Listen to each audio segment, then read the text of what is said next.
So it's a absolute honor to be able to introduce our speaker today. Um, for me personally, on my journey of healing, and I know a lot of people in this group, breath work has been something that has been instrumental in like healing and recovery. You know, whenever you have like these different emotions coming up, you do some breath work, you feel better, you know. And so I reached out to Jim Morningstar, who's one of the best breath work experts in the world, if not the best. And he said, I have your girl that you need to ask to speak at this meeting. And he recommended Sherry. And I read Sherry's bio. She's absolutely incredible. She has long term recovery. She's been a nurse for, I think, 40 years. She's a counselor. She owns her own healing practice, Integrations for Healing. She's a certified breathwork instructor. So, without any further ado, I would like to ask Sherry to take the mic over. Thank you. It's really a great honor to join you this morning. And Kyle, that was a beautiful, beautiful meditation. Thank you very much. What a great way to start.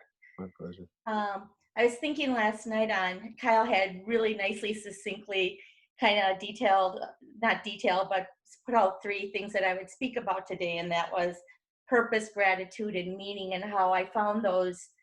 And breathwork was truly instrumental. So I'll just share a little bit.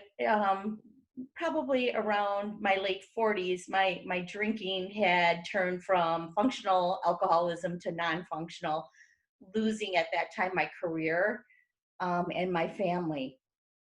Through that journey, I had done a job interview with a woman, and she said, we were talking, and she had a husband who was an alcoholic, and she had done this spiritual program at Transformations in Milwaukee with, again, Jim Morningstar. And so I wasn't able at that point in I wasn't quite in recovery yet, but I always had that in the back of my mind. Someday this is the place I'm going. So I did the traditional AA and established at least sobriety, wasn't drinking, and found Women for Sobriety, which became is still an integral part of my life and things that I do for women in recovery. But then I found Jim Morningstar, and what a gift that has been. I completed a 3-year program in spiritual psychology with him and became a certified breath worker. And he is, like you said, he is one of the, I can't tell you how blessed I feel that he's in southeastern Wisconsin and that I've actually got to sit in his presence. And I just remember this funny story. We were at an enlightenment intensive, and we're in this kind of you know, teepee shaped room, and he's talking, and the sun is just beaming on him like it was like so phenomenal. And I just kept thinking about his light and how he shared it with so many across the world. He does just an incredible amount of work worldwide. So it's been a gift. I'm going to just share my experience with breath work, and I thought I'd share maybe anecdotally 3 or 4 experiences, some of my own, and then one with one of my clients, because I think it'll give you an idea about what breath work can do for you. So I had started in the Jim Morningstar School of Spiritual Psychology and had been in the program for about 8 months. And he said, come to the breathwork training. And I said, I don't know. I'm one of these skeptics. I didn't have a solid religious foundation. Thought my addiction was really a spiritual void, but I hadn't found anything yet that really made sense to me. And a little niggle in the back of my mind is saying, these people are going to be crazy. I don't know about this whole energy thing and all this other stuff that's going on. These people are going to be a little crazy. So I get to the breathwork training, and we're sitting, there's like 34, 36 of us in this huge room, and we're pairing up to do our first didactic breathwork session. And I at least had a partner who I'd met him face to face at least once or twice before.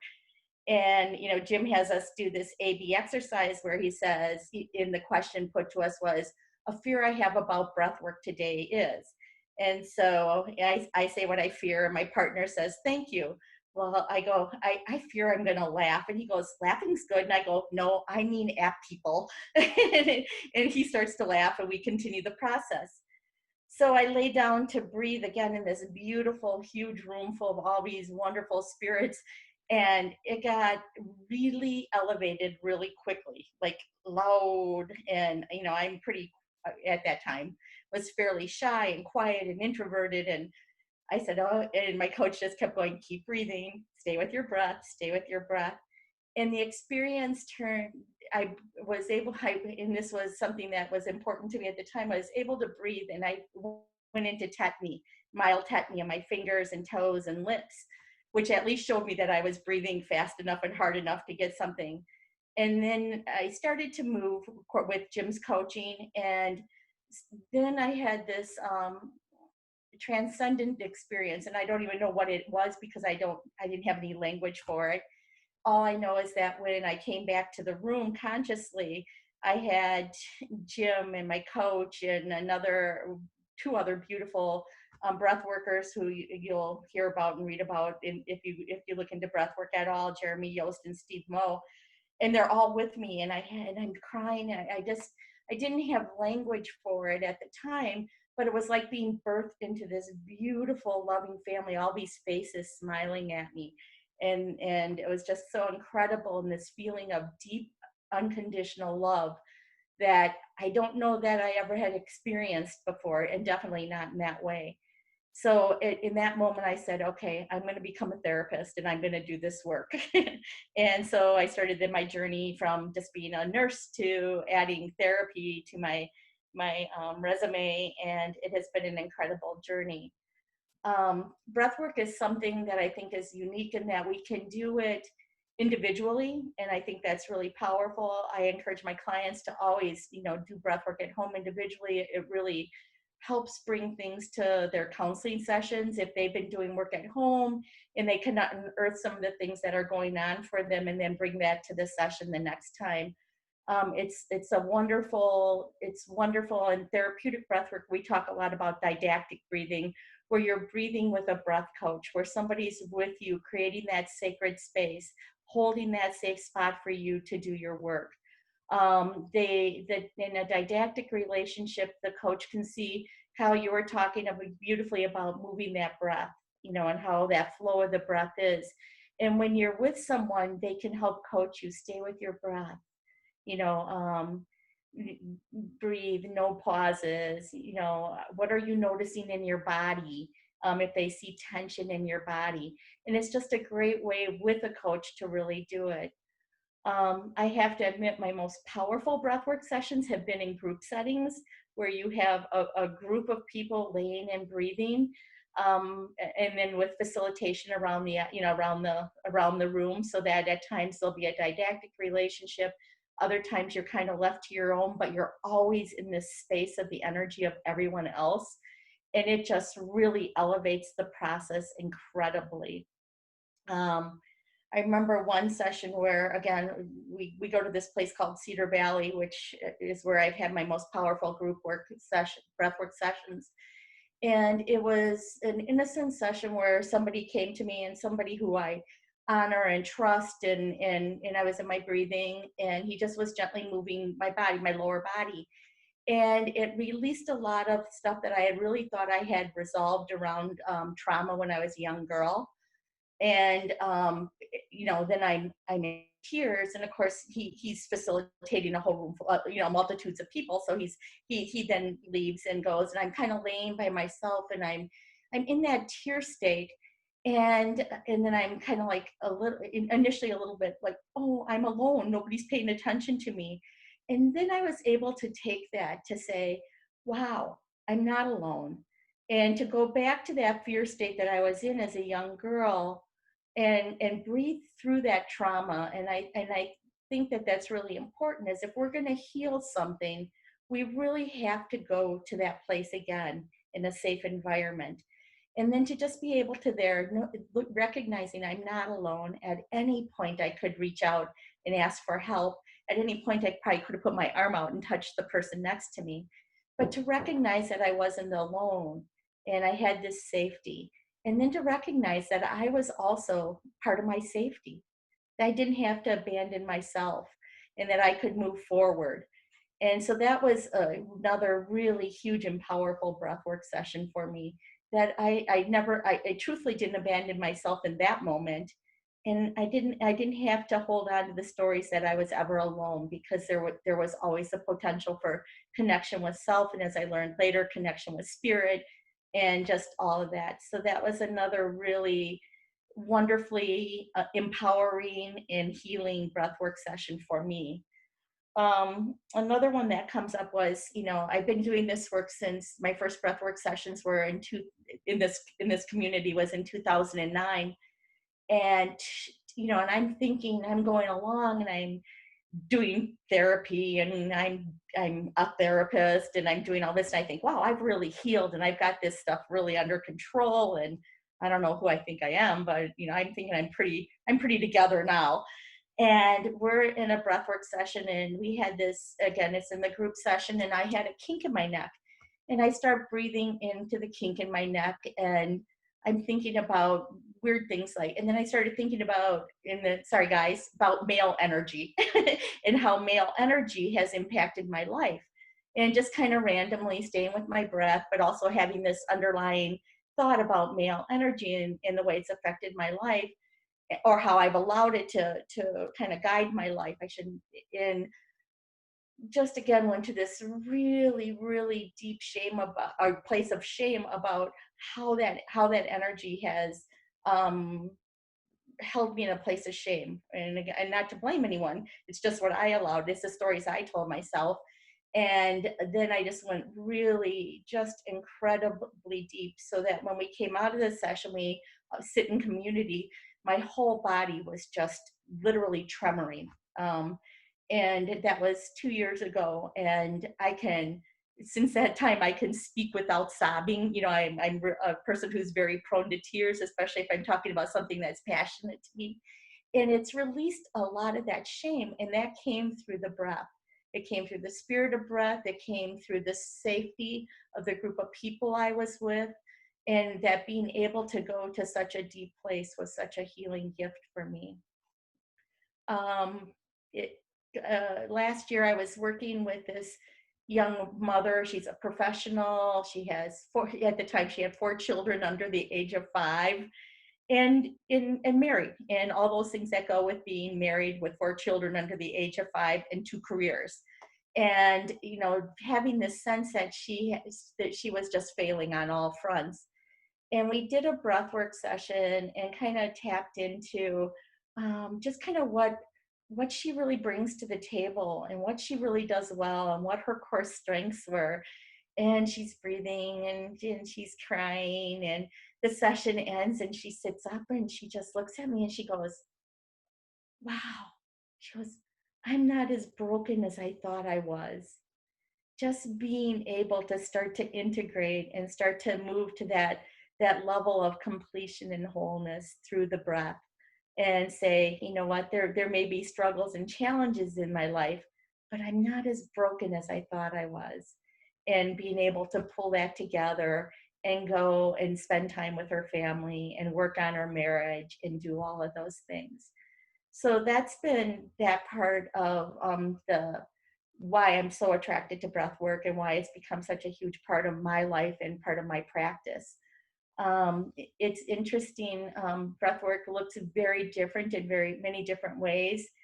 And Jim Morningstar, and I'll definitely answer any questions about this in future sessions, but there are so many amazing breath workers out there doing just so many different kinds of breath work, and taking that simple breathing in and breathing out, and just using it to work with children, to work with dying people, to use it through body movement and dance.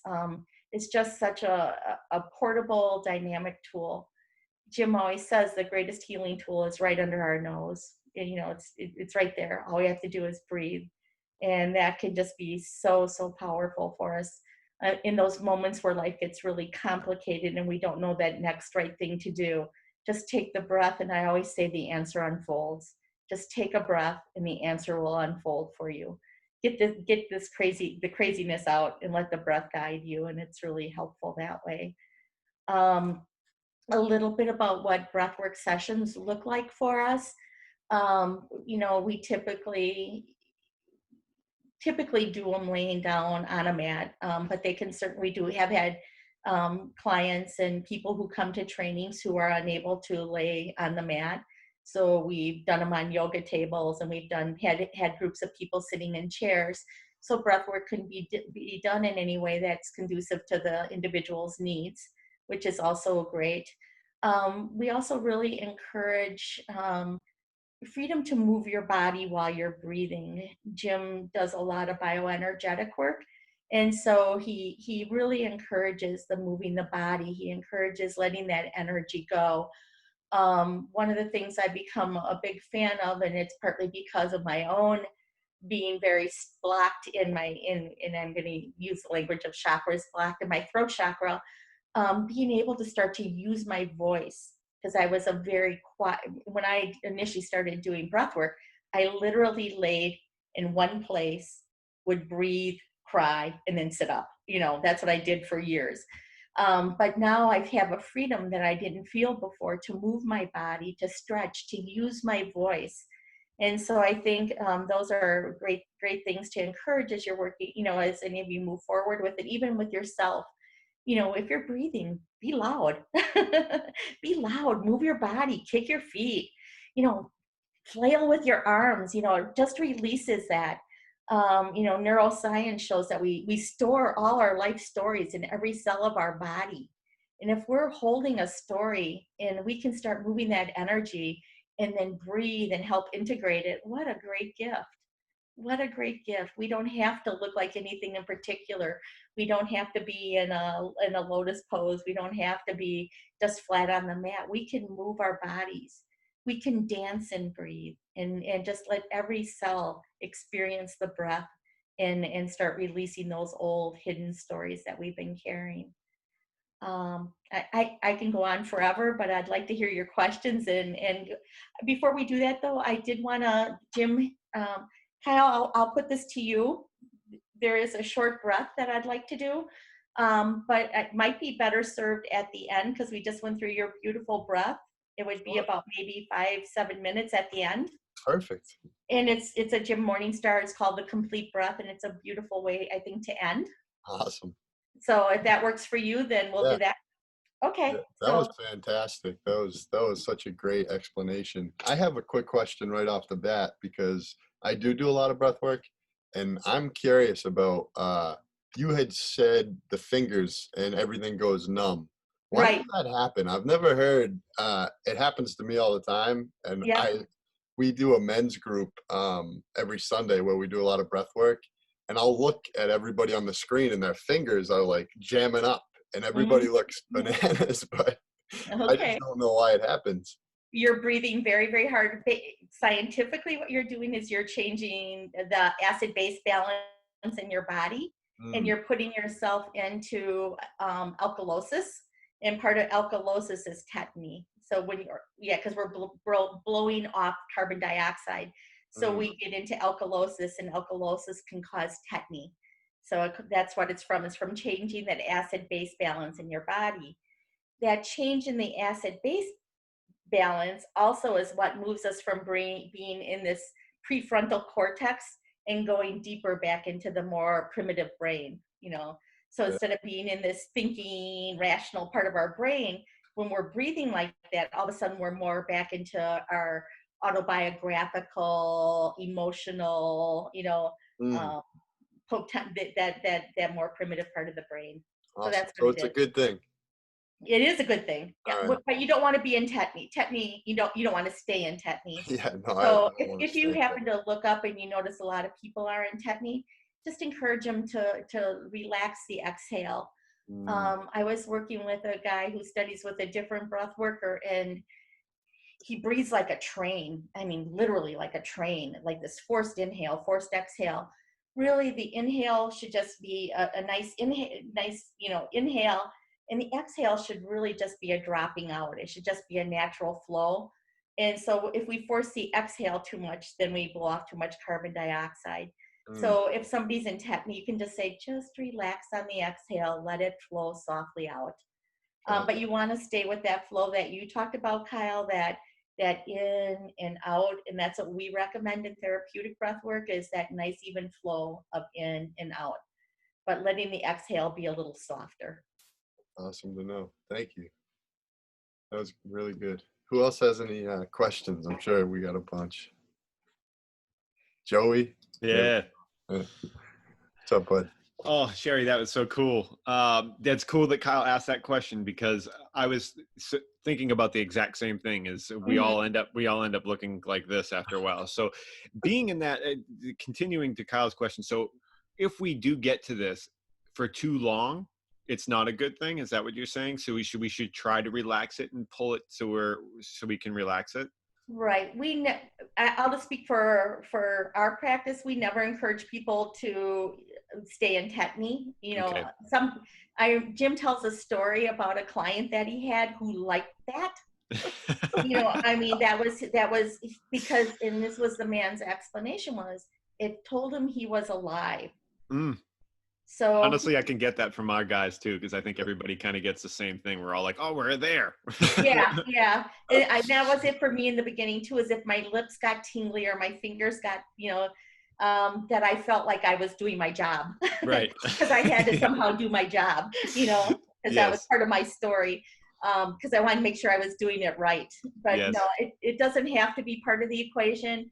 I would never encourage people to stay in it for any length of time. I don't know that it would cause any physical damage, but it's just not necessary. And I think learning to recognize that it doesn't have to be uncomfortable to be in this state of bliss and both. And so I don't even know now if I could breathe myself into tetany, because I've been doing the breath so long. I mean, I'd have to really work hard at it.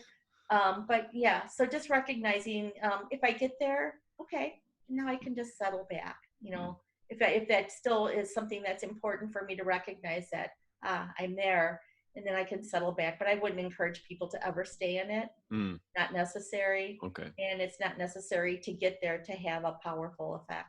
That's so good to know, because sometimes EBD, what I would do is I would actually, if it got really bad, because sometimes I would actually get the cramps in my calves too. They would happen in my calves really, really bad. I would actually tap through it. Like I would just, like my hands would be jacked up, but I would do like forehead tapping, facial tapping, and eventually it would start to release. But but I was still, while I was tapping, I'm still breathing as hard as humanly possible out. Yeah. And it's so good to know that like I can relax on my out breath, because I'll be pushing that thing out. Like I'm trying to push breath out from my feet. Yeah. Oh, this is good. This gentleman was the first time I really saw someone breathe, and I'm like watching him, and I'm like going, holy cow, what is he doing?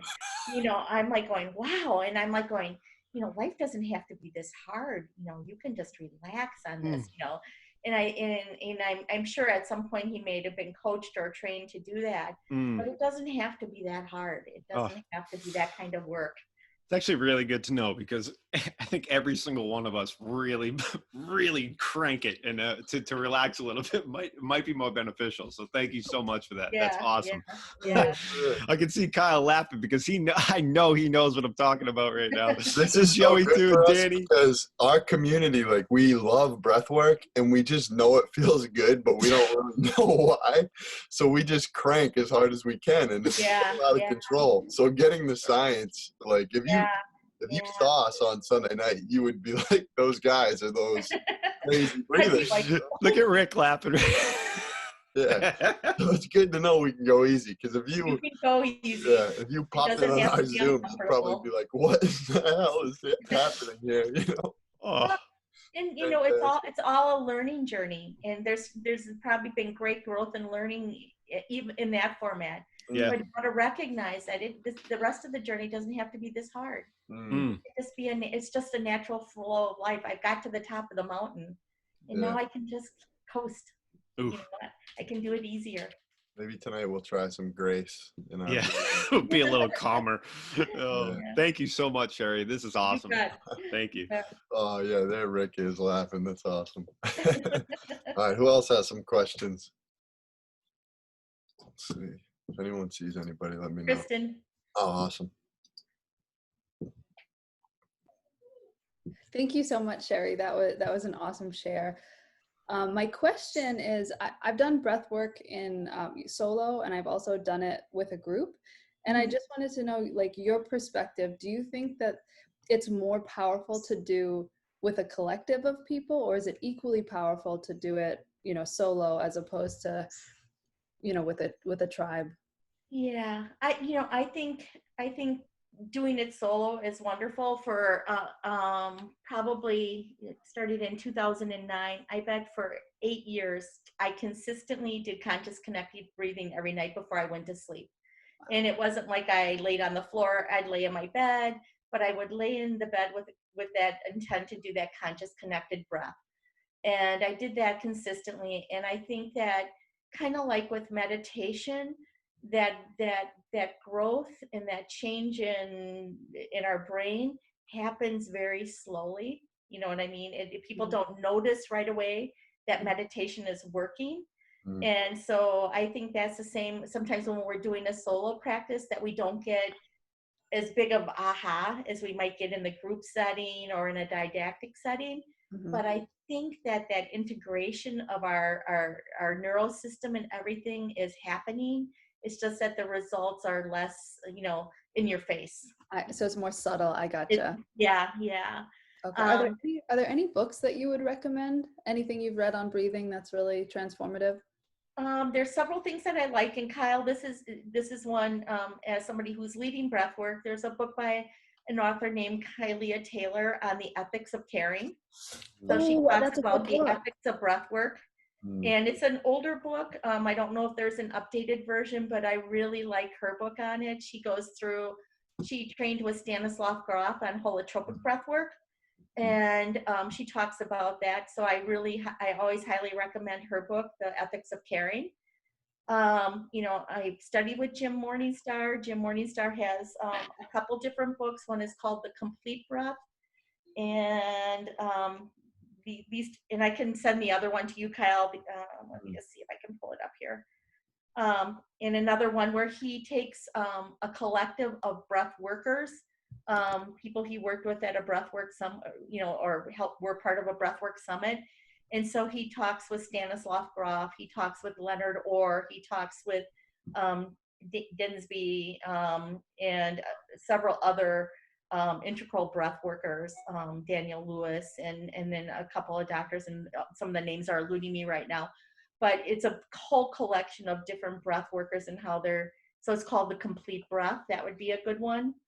I'll have to think. I have a big collection of breathwork books, but a lot of mine has been in training with Jim. But I'll send Kyle a list of some of them that I would highly recommend. Awesome. But the Complete Complete Breath and The Ethics of Caring would be two really great ones to start with. Awesome. Thank you. Thank you so much. It was great. All right, who else got a question? Anybody?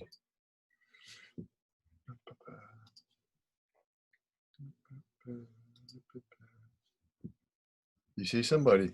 Joey? Yeah, where? Who is it? Who? I think Kristen wants to say something again. Oh, yeah. Muted you, my bad. That's okay. I had one more question. Sure. I've heard that Stanislav Grof developed the holotropic breath to shift people into an altered state that was similar to LSD when they stopped being able to research the beneficial effects of psychedelics. Is that something? That is true. That's true. Cool. That is true. Yeah. He did LSD research, he and his wife, and in a therapeutic setting. So they would bring clients into the therapeutic setting. And luckily, they were great researchers. So when LSD research stopped, they had just like multitudes of research on what that process looked like. And so he and his wife, and again, her name's eluding me, she's passed away now, took that research and said, okay, this is what we noticed. So then they noticed some different changes in the breath, and then they found ways to mimic that. And holotropic breathwork is very, very, I haven't done it, but I'm someday going to try it. But it's very, very, sounds very amazing. That was my first experience with breathwork. I had someone come to my center who's trained in holotropic, and yeah. I mean, I felt like I was tripping. Like it was the most intense experience I'd had, and I didn't realize that like I could just do that by my own breathing, you know. So Right. Yeah. wild to know that it was actually, you know, that it was developed as a similarity to that kind of you know, Mhm. that LSD treatment. So it's very interesting what the body can do just on its own accord. Right. And I think there's a huge, a huge potential for using breath work with recovery from a variety of things, from depression, anxiety, drugs, and alcohol, because it is that ability for us to do it ourselves without using Mm, any, supplements to that. Yes, and to rewire the brain too, Yep, right? Because it's yep, actually healing the yep. physiology of your actual chemistry. So Right, not only does it make you feel good, but it also like heals you. It's just right, so right. so powerful. Yep, yep. Yeah, Stanislav Grof. The other thing that Stanislav Grof does, and I'll just take a minute to talk about it, because I think there's lots of good books by Stanislav Grof too, but the only one that I've read is about the future of psychology. But he talks a lot about the inner healer and using the inner healer. So I think, and of course, we take that also into therapeutic breath work, but Stanislav Grof does a lot of work about the inner healer and puts a lot of value on our own ability to heal. And so I think that's a one. mm, Stanislav Grof also has this amazing talking about the birth, the stages of birth and how they affect how we perceive the world. And so he's got just lots of great stuff. I just don't have a particular book of his, but almost anything you look at from Stanislav Grof is amazing. mm. Awesome. Thank you so much. I have another question. Have you noticed anything in regards to a shift in perception in regards to breath work?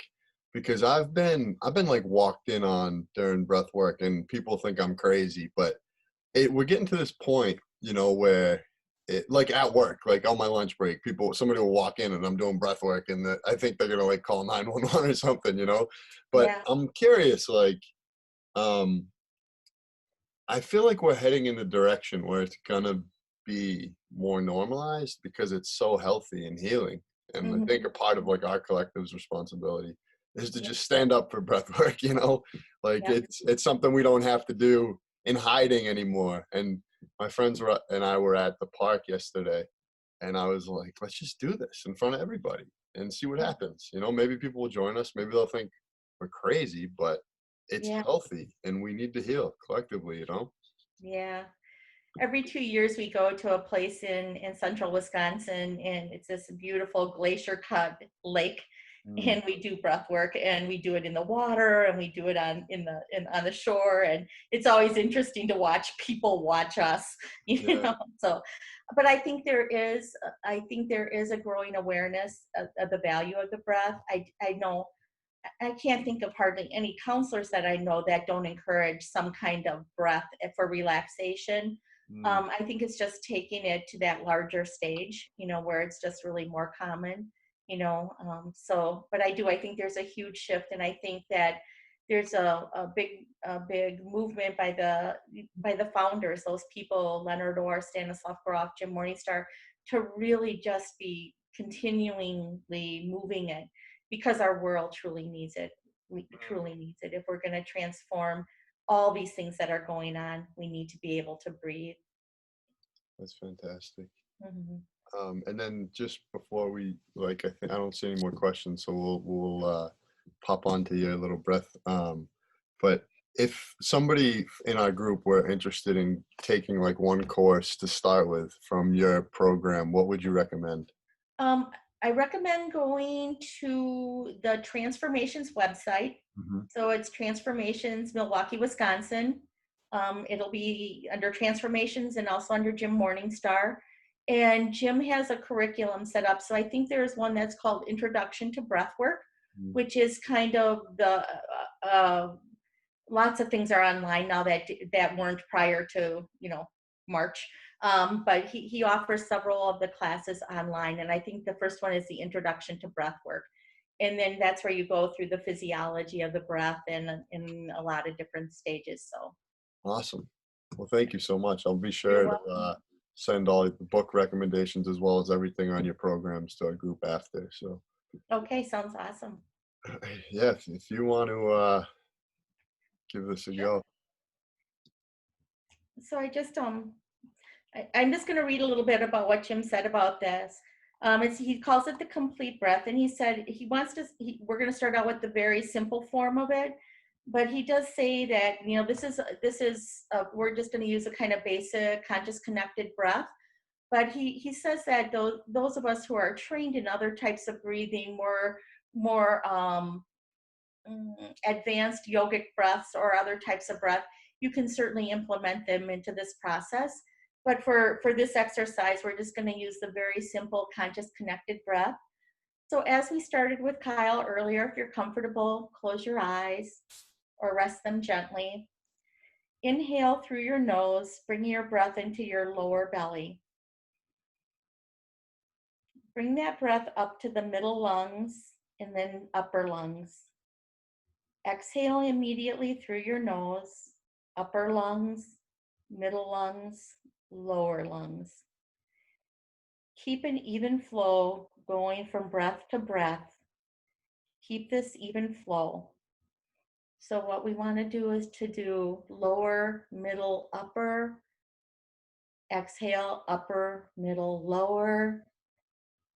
Inhale, belly ballooning up, feeling our rib cage expand, and then feeling our shoulders lift a little bit imperceptibly. And then exhale the same way.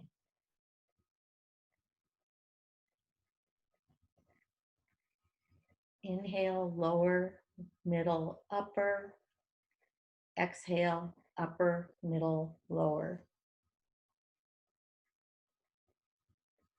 Visualize bringing prana, vital life energy, in on the inhale, sending it to every cell on the exhale, nurturing and revitalizing what is most needed. On the next inhale, bring in prana. Send it on the exhale as a cleansing agent to every cell, releasing toxins and any unwanted energy. Continue alternating this nurturing and cleansing and feel your body getting lighter.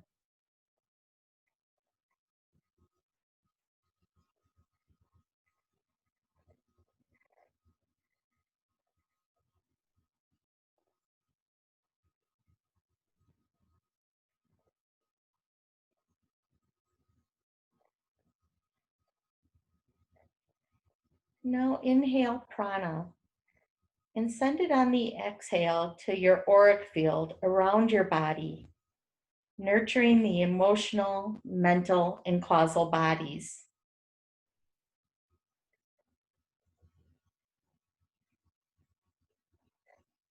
On the next inhale, bring in prana, and on the exhale, cleanse all your auric field. Keep alternating, nurturing, and cleansing.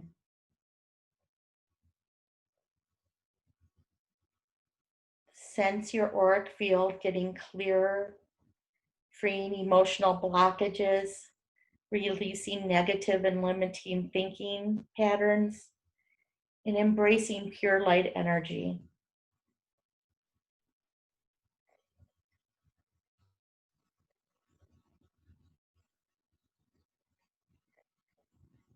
When ready, send loving vibration on the exhale to your world. See it touch all life, or focusing on the being that surrounds and supports someone of your choice.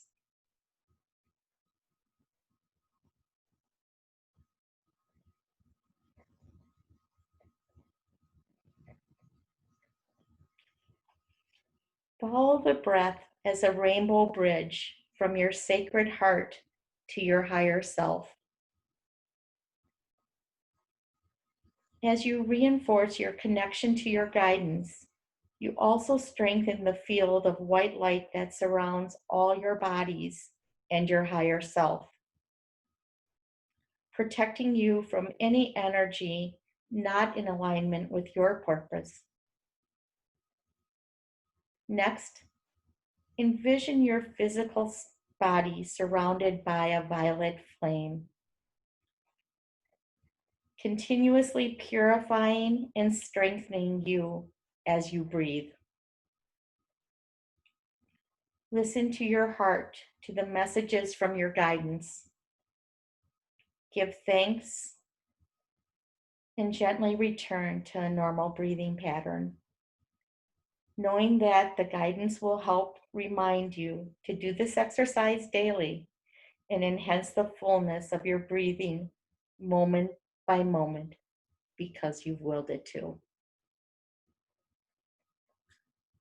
And just gently return to the group.